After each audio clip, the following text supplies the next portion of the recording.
Alright guys, what is going on? It is your boy Pyroxi coming at you with another commentary. This one I have a little bit of a tutorial video for you guys. If I don't stutter again. That was a weird little stutter that maybe you guys didn't even catch. Anyway, that's besides the point.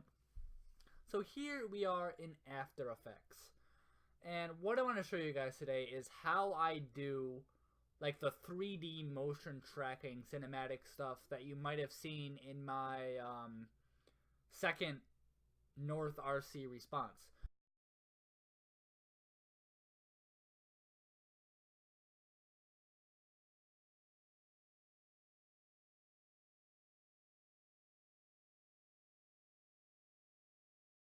So I'm currently working on a project for one of the teams I'm in, Factor, and I'm doing the cinematics now because I want to do that first, get that out of the way, so that I can then move on to the syncing of the clips and all the effects and stuff that I'm going to do. So I want to show you guys right now how exactly I do that 3D thing that I do. So let's go up here to File. Actually, so what you're going to want to do first is, if you don't have this and you already have stuff here, and well, you just don't have what I have now, you're going to want to go up to Composition, New Composition, and then let me just look at all this, like aspect ratio. Okay. So this is going to be 9 seconds long. But the good thing about it is, if I go up here to import file, then let me import the clip I want. So do this third rate cinematic. Actually, this is the one I do want. It will just automatically make it however long it is for you. So mine is conveniently just about the same length as the composition that I am using. So it doesn't really shorten it or make it longer. It just stays the same length. Alright, so now we have the cinematic that you want to use. Just scrolling through just to make sure it all looks good, which it does. Alright, so then we have right here. So if you click on this or right click on this, it should auto select it. Yeah, if you right click on this and then go down all the way down here, you see track motion, warp stabilizer, and track motion. Or track camera, warp stabilizer, and track motion? Yeah. That's what I meant to say. I think I said track motion, whatever. Alright, so you want to click on this track camera. And then what it'll say right here is analyzing in background here. Let me make this like half for you guys, just so it's not so blurry, but it's not going to take forever to render and all that. I'll probably bring it down to quarter later. So what this does, it says analyzing in background, which means that you can go around and do other stuff in your scene while this is doing its thing. So what this does is, as you will see in about 20 seconds, is there are going to be a bunch of like rainbow colored dots everywhere. They're like X's actually. I don't really know how to explain it. I think they're like X's. But what you can do with those is, actually I'll just show you in one second. After this is going to be solving camera. So this is the step where, here we go. So right here we have all these like weird little rainbow colored dots. So, and this massive target thing with a triangle, as you guys can see right now. So what you're going to want to do is you're going to want to sort of find an area that's similar to what you already have. I'm actually going to zoom in here real quick. Maybe I can get something a little bit better than what I currently have. And it doesn't, let me try to find something that just looks a little bit more aligned, let's say, to the camera. No. I'm just sort of trying to find something that looks about where I want to put it in like the same angle. Actually, let me just zoom all the way back out so that I have all these dots up here. So we're going to change this anyway, so it doesn't really matter. You just want to get it as close as you can to the angle you want in your final sort of, well, your final sort of angle that you want your text to be at, just because it'll make it the whole thing easier. So what I'm going to do is I'm going to click on this. It's going to make the box highlighted, and then you're going to right click and then say create text and camera. A lot of people use, I forgot what it's called. It's some plugin. I forgot what it's called. It'll probably be on the screen. I just forgot what it's called and I don't feel like looking. But a lot of people use a plugin to do this. I don't, just because there really isn't a reason to from what I've found. So you're going to want to click Create Text and Camera. So let this just, okay. Anyway, as you guys can see, we now have this text right here. Let me click on this, and then let me click on the text layer. Right, but as you guys can see, it's not where I want it to be. I'm actually also going to bring this down to the quarter like I said I was going to, just because my computer isn't the beefiest, fastest in the world.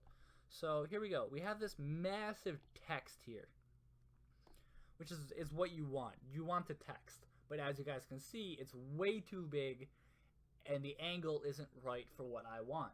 I want it to be sort of lined up with this window, sort of like just straight on. So if you go down here and you see this arrow, if you click on that, it brings down this drop down menu. Then you want to go to transform. So what this is going to do is you have just a bunch of different options. You have anchor point, position, which if I change this, it'll move it, obviously. Let me click Control Z to get back to where it was. Scale, which will scale it up and down, obviously. That's what scale does. Orientation, I think that'll rotate it. Yeah, that'll just rotate it, but it'll rotate the whole thing. And then what you actually want to sort of angle it the right way if it's not already, so you want to go down to the X, Y, and Z rotation. Oh, another thing, make sure that your renderer is in ray traced 3D. If you click on this and then you go to render, then you just got ray traced 3D. Click OK. So anyway, over here we have these three options: X rotation, Y rotation, and Z rotation. So these are what we're going to use to get this all sort of angled all nicely in what I want in the final product. So let's start by getting it like straight. So I'm going to take my little pointer, go down here, and you see it comes like a hand with like two arrows pointing opposite ways of the pointer finger. So what you're going to do is you're going to want to drag this out. Actually, I'm going to want to drag it negatively. And then you're going to want to sort of try to use a reference point. For this, I'm using this gray sort of thing, like the top of that. Then you're going to want to try to line it up as straight as you possibly can. So, and then what you're going to want to do is, now that you have that done, you're just going to want to go and do the same thing for all of them. So, actually, let me angle this down a little bit first before I do that. Alright, so here we go. It's now angled down, and then let me zoom, or let me go back so it's more zoomed in so that I can get what I actually want it to be like. So because this is a very simple cinematic, it's just sort of like a zoom out, this is going to be pretty easy. But if you had a more sort of like turny thing, I guess, if like a sort of like pan like around an object, it'll be a little bit more difficult, because obviously you don't want it to be like over here. If you want it to like be in the window, you just don't want that. But because it's just a simple pan away from the window, it's perfectly fine for what I'm going to do. Let me Control Z, because that's not what I want it to be. Alright, so yeah, I think this is the size I actually want first place. So let me go and just rotate all of these now. You're going to want to angle it right, so think facing right towards the camera. Or if you don't want it like that, just do however you want. But for what I want to do, I'm going to face it right towards the camera. So now that I sort of have the Y rotation down, I'm going to want to go with the X rotation and make it straight up and down. I'm going to want to go with the Y rotation again. Me move this over here some more. So now that I have, I think that's just about right. Actually, no, I want to angle the X a little bit back like that. Yes, no. Like that, no. Let me type in 23. Yeah, 23 looks about right to me. That rhymed a little bit. Alright, so now that we have the text where you sort of want it, actually, it's not where I want it. Sorry, I'm a perfectionist, especially with a big sort of team taj like this is going in. Gonna want a text, sort of angle it back right to where it was. And I think that looks about right for what I want. actually, for this, you're not going to want to angle it right towards the camera. You're going to want to angle it so it's like facing the angle that the window would actually be. All right, so now that we have the text all angled, you're going to want to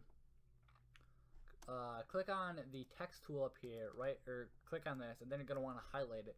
Then you're going to want to change it to whatever text you want. So for this, I'm going to do Pyroxi. Then I'm going to hit enter for a new line. Presents. Alright, so this is where I said that I might have wanted to do that a little bit later. Or what I just did, because it's going to make it a little bit difficult, but not too difficult. Actually, that's kind of perfect already. It's kind of perfect already. Yeah, I like the way that looks. Let me just scrub through again. So it's gonna fade in for like a second anyway. So the fact that it's not like there, or you don't go through it, isn't really a problem. It's gonna fade out. Although I could do that. Might look kind of cool if I do. I don't really mind that it doesn't, let's say. Actually, you know what? Let me see if I could. It's going to be the Z is, I think, what I want it to be. So let me go 0 right now. So X, Y, Z, yes.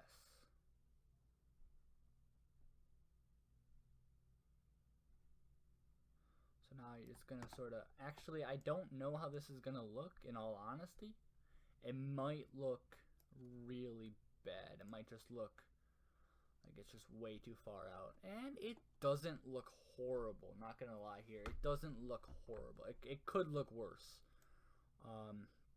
Should move this over a little bit so it looks more like that. Alright, so now let me click. Let me just scroll back to the beginning, see how it looks, see where you sort of come through. Alright, so you come through right there. Yes, I like that a lot, actually. So now that we have the text where we want it and the name that we want, or the text that we want it to say, we're going to go to geometry options. And this is where the ray trace 3D is going to come in. Because if you don't have that, then you're not going to be able to do this. So we have 4 options here: bevel depth, or bevel style, bevel depth, whole bevel depth, which I'm not quite sure what that means, and extrusion depth. So what we're really going to want to do with is the extrusion depth to make it, 3D at first. So I'm going to say 3 right now. Looks about right. And it sort of doesn't look too good right now, but if I make the bevel style concave for say, sort of have this stroke now. Let me make this full so that you guys can see that a little bit better. So there we go.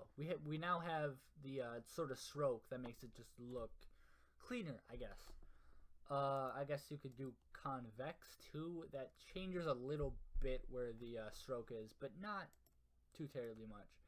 Angular looks like this, which also doesn't really change it too terribly much. And then, but I'm gonna go back to concave. So now we have that. We're gonna want to go down to material options. So if you guys remember from the 3D that I did in my North Response 2, I sort of made it like reflective, like it sort of reflects the area around it.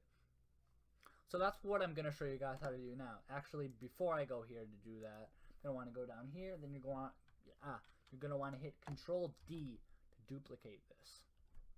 It'll just load its thing. I'm going to make this half now, so it just won't take as long. Alright, so and then now that you have the 2 cinematic files, you're going to want to right click on any one. I like doing the top one just because I'm not quite sure if it matters, but I like to think it does. So I'm going to right click on this, and I'm going to go up here to environment layer. So this is going to make it the environment layer, that the text, oh my god, voice crack, and another burp, excuse me, Jesus Christ, I just had dinner, so sorry. Anyway, so this layer is going to be the environment layer that the text is going to reflect. So if I go over here to material options now, you have, where is it? Reflection intensity. So it's at 0, which means that it doesn't have any reflection at all. It's just white. But if I pull this all the way up to 100, as you can see, it's now gray. So let me go back here. Let me go back to 1. Alright, so as you can see, it sort of changes color a little bit as you go through. Let me go to about 3. It sort of like reflects the environment, which reflective intensity would imply. So let me go back to, I guess, 6. So now that we're here and we have the reflection done, that's basically it all done. We have the whole thing just done now.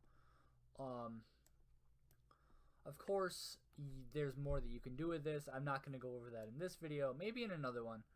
But that's how I personally do it, and that's how a lot of other editors do it. They sort of do exactly what I just did. And you can always, like, animate it, do some other stuff. You could add more text with another camera over here or something. Whatever you really want to do. But for right now, this is all I want. So I'm going to go up here to Composition, add to Render Queue, and then I'm going to go over here because I don't like AVI because this is going to be a massive file in AVI. It's probably going to be like several gigabytes, which it shouldn't be. So I always go down to H.264 because that makes it an MP4 file. And you might be asking, but Zach, or Pyroxi, why don't you just go and use the MP4 file? Well, that's because, as you guys see, it says Settings Mismatch. So if I click here, or I don't even need to click, it says output file will be resized from 1280 to 720.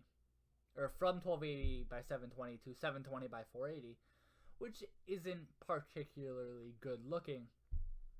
And the frame rate will also be dropped from 60 or 59.94, basically 60, to 30, which also will make it not look too good.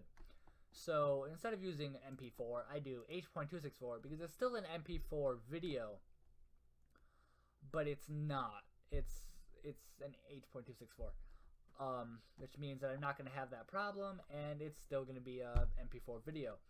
So if I click OK, I'm going to go over here, and I'm going to go to, actually, this is exactly where I already wanted to go. So I'm going to name this Pyroxi Presents. Yes, there we go. So save that. So it's all good. It's all good. It's going to be H.264. Pyroxi Presents.mp4. Saved into that folder. Then I'm going to click Render. But before that, I'm going to end this video right here because you have no reason to watch this thing render. It's boring and it's pointless and it's just no reason for it. So I hope you guys did enjoy. If you found this tutorial helpful, please leave a like and subscribe, and I will see you all in the next video. Peace out, guys.